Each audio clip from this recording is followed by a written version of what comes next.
જય શ્રી કૃષ્ણ. પુષ્ટિ માર્ગમાં જ્યારે ઠાકોરજીનો પ્રાકટ્ય ઉત્સવ હોય અથવા તો જયંતિ હોય ત્યારે તેના થોડા દિવસો પહેલાં એમની વધાઈ બેસે છે. જન્માષ્ટમીની વધાઈ તો 1 માસ પહેલાં બેસે છે અને આપણા જે મહાપ્રભુજીની વધાઈ છે એ 15 દિવસ પહેલાં બેસે છે.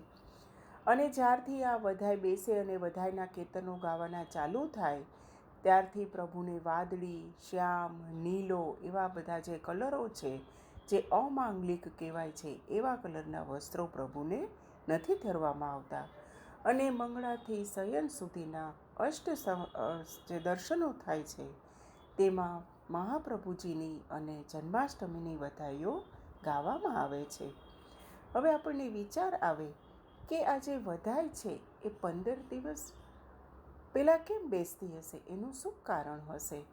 તો તેના કારણમાં આપણા ભગવદીઓ સમજાવે છે કે જે ભગવાન શ્રી કૃષ્ણનું પ્રાકટ્ય થયું એ પહેલાં જ બ્રહ્મા, ઇન્દ્ર, શિવજી એ બધા દેવો દ્વારા ગર્ભમાં સ્તુતિ કરવામાં આવી હતી અને પછી જ ભગવાનનું પ્રાકટ્ય થયું હતું.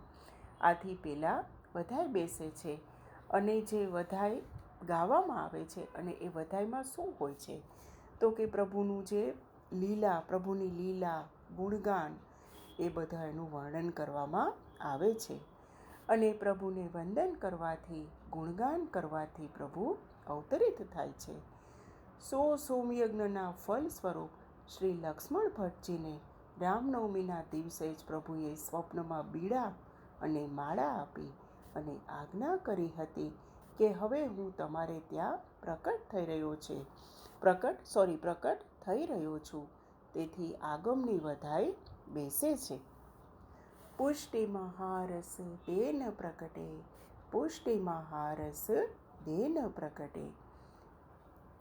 વૃક્ષને જોવું તો વૃંદાવન યાદ આવે, મૂર્તિ જોવું તો મારા પ્રભુ યાદ આવે અને જ્યાં વૈષ્ણવ જોવું ત્યાં મને મારા શ્રી વલ્લભ યાદ આવે.